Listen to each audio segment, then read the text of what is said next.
Mulheres Cristãs em Ação, Pastora Clarice. E neste final de semana nós vamos refletir sobre a ovelha perdida. A ovelha perdida, ela tem vez no nosso meio? Ela tem vez no centro da comunidade, no meio da igreja? Ela é convidada a entrar na igreja e sentar nos bancos? E quem são as ovelhas perdidas? Essa é uma pergunta que eu sempre me faço. Esta é a minha pregação. Todas as vezes vocês vão ouvir esta pregação minha. A minha preocupação, o que a igreja está fazendo neste mundo. Ela deve ser sal e luz e ela precisa cumprir o seu papel. E o missionário, os pastores, os missionários, as missionárias, os pastores e as pastoras precisam ensinar para a igreja que a igreja precisa sair das quatro paredes e ir ao encontro da ovelha perdida. Elas aprendem com os seus pastores sobre a ovelha perdida, sobre o fato de elas terem que ser luz e sal neste mundo, e quando elas saírem do culto, adentrarem para o mundo, saírem da porta da igreja, lá fora elas vão ter que fazer aquilo que elas estão ouvindo. Às vezes é por falta de ensino, a igreja não aprendeu que ela precisa buscar o perdido, a ovelha perdida, e às vezes o pastor, o missionário ensina, a pastora, a missionária, ensina para a igreja, mas a igreja não está escutando, está com dificuldade de entender que precisa sair de dentro das quatro paredes e ir atrás da ovelha perdida. Jesus em Lucas, nós vamos ler dois textos pequenos de Lucas hoje. Lucas 6, 37 e 38. Não julguem os outros, e Deus não julgará vocês. Não condenem os outros, e Deus não condenará vocês. Perdoem os outros, e Deus perdoará vocês. Deem aos outros, e Deus dará a vocês. Ele será generoso, e as bênçãos que ele lhes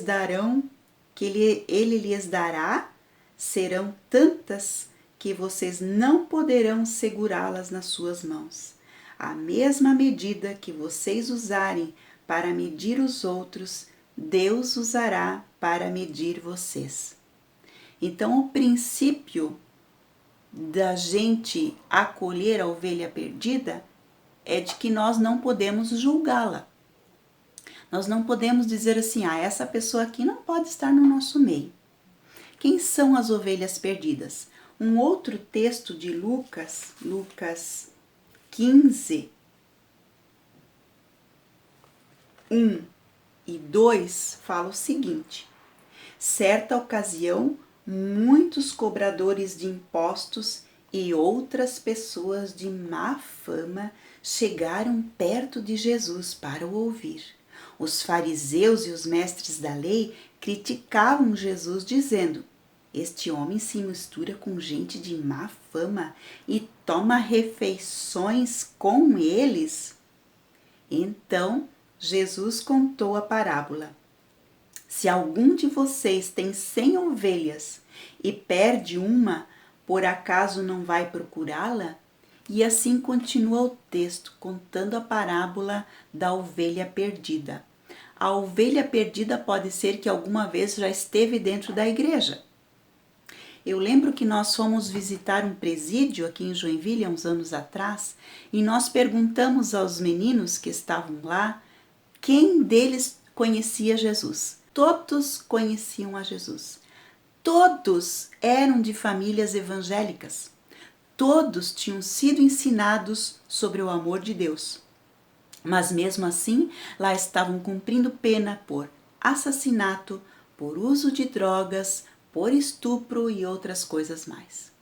Então, se esta ovelha que se perdeu da igreja, que estava já um dia na igreja e se perdeu, a parábola das 100 ovelhas fala exatamente dessa igreja.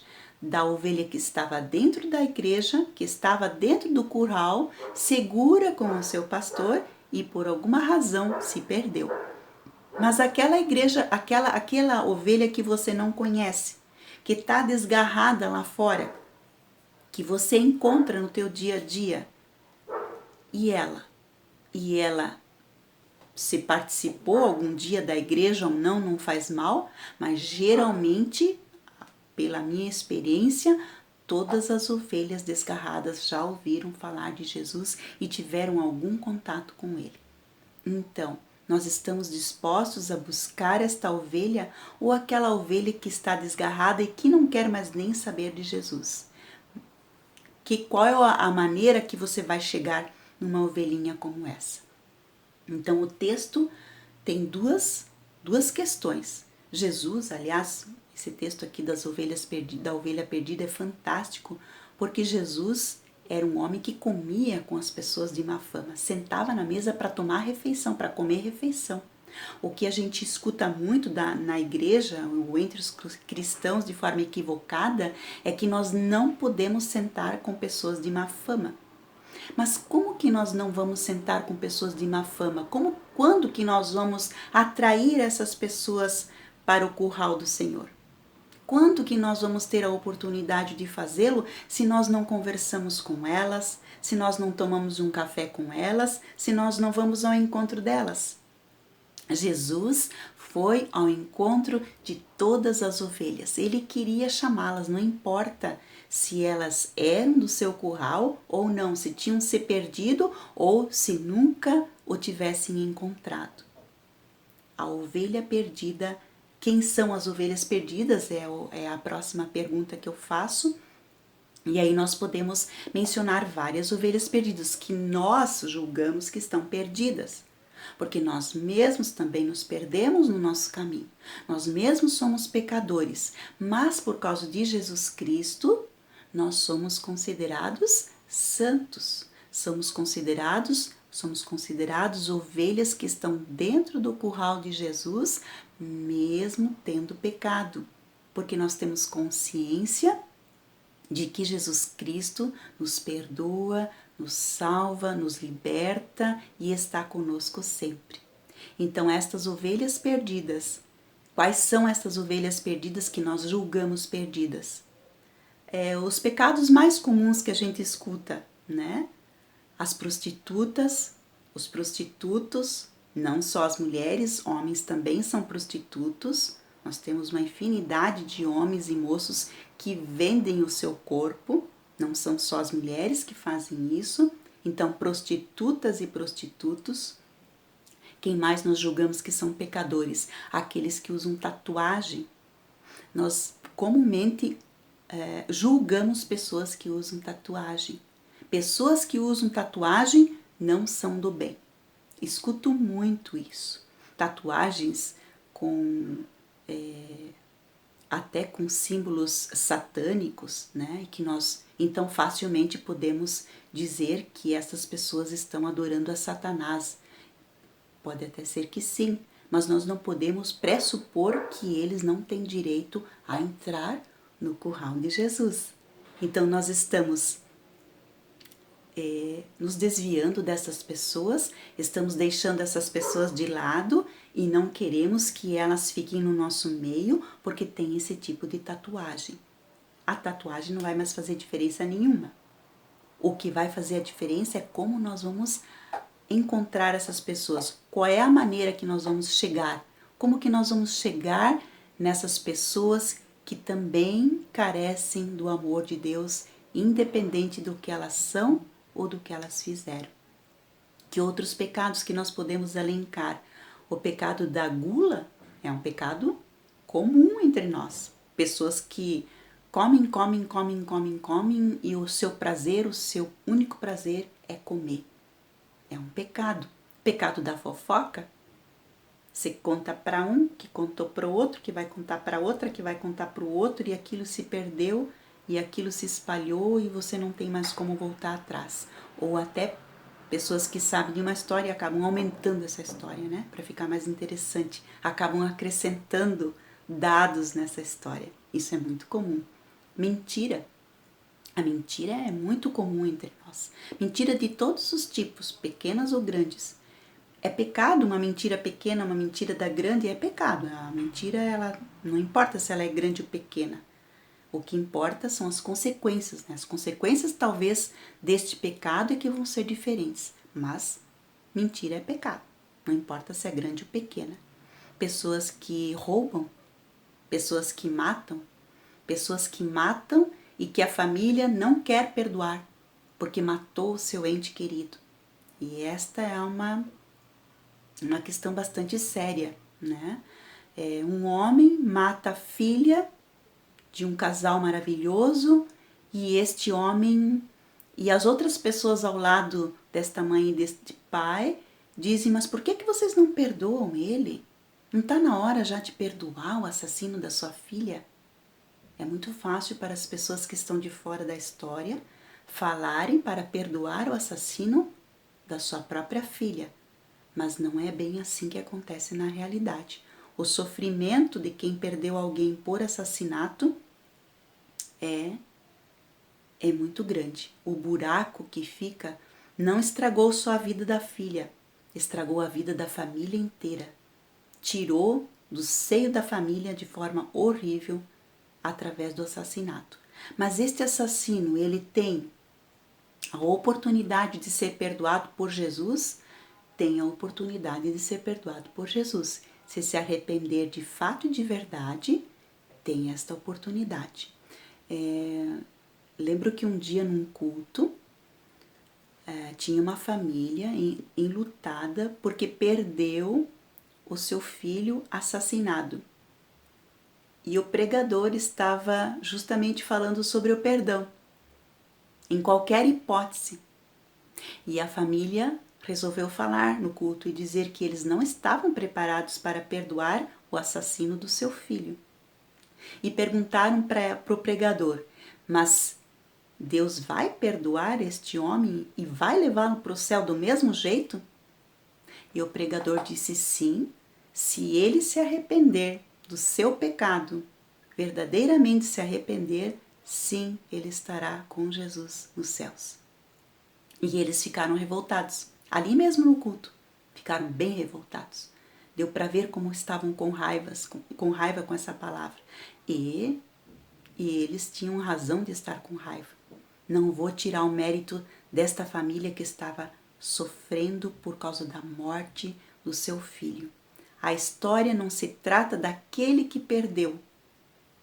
Não se trata da dor, mas se trata do perdão do pecado, de qualquer ovelha perdida. Um pedófilo que está atraindo crianças, é possível que a gente consiga perdoar uma pessoa assim? Bem difícil a gente conseguir perdoar. Mas nós não somos Jesus Cristo. Jesus Cristo morreu na cruz por todo pecador. Morreu na cruz por qualquer ovelha que está desgarrada. E se ela for sincera e se arrepender verdadeiramente do seu pecado, será recebida na eternidade pelo próprio Jesus. Claro que as consequências dos pecados, os pecados eles têm consequências. E as pessoas vão ter que arcar com as consequências do seu pecado. Isso é uma outra coisa. E disso não se pode escapar. Existem leis.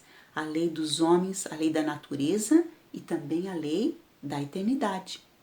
A lei espiritual. Existem leis em todas estas áreas. E nós precisamos compreender o quanto de dor que uma pessoa que peca vai sofrer por conta do seu pecado, por causa das consequências do seu pecado, mas o quanto de alívio ela também vai receber ao mesmo tempo se ela verdadeiramente pedir perdão ao Senhor Jesus.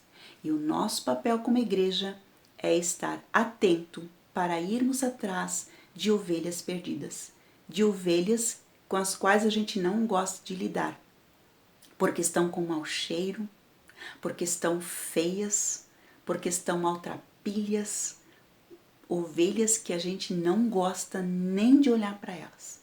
Elas têm passagem livre. Quando a gente anda nas ruas de uma cidade grande como Joinville e vê os maltrapilhos sentados nas calçadas, usando drogas, qual é o cristão que tem vontade de chegar perto destas pessoas e oferecer-lhes um teto, um banho, uma oportunidade. Não é muito o nosso jeito de ser. Nós preferimos ficar longe destas pessoas. E eu não estou falando isto só para vocês, estou falando isto para mim mesma, de como nós encaramos as ovelhas perdidas, de como nós nos sentimos em relação a ovelhas perdidas. Ou de uma mulher que traiu seu marido, ou de um marido que traiu a sua mulher. Existe perdão para este marido, para esta mulher? Na presença do Senhor Jesus existe perdão e existe um recomeço. Existe uma nova forma de se olhar. Por mais difícil que isto seja, isso é possível. Uma outra história de um homem que perdeu o seu filho foi assassinado, cruelmente pediu o resgate e o pai, mesmo antes de entregar o resgate pro assassino, o assassino, né, a pessoa que pediu o resgate matou o seu filhinho. E este homem, este assassino foi preso e este homem conseguiu perdoar o assassino do seu filho.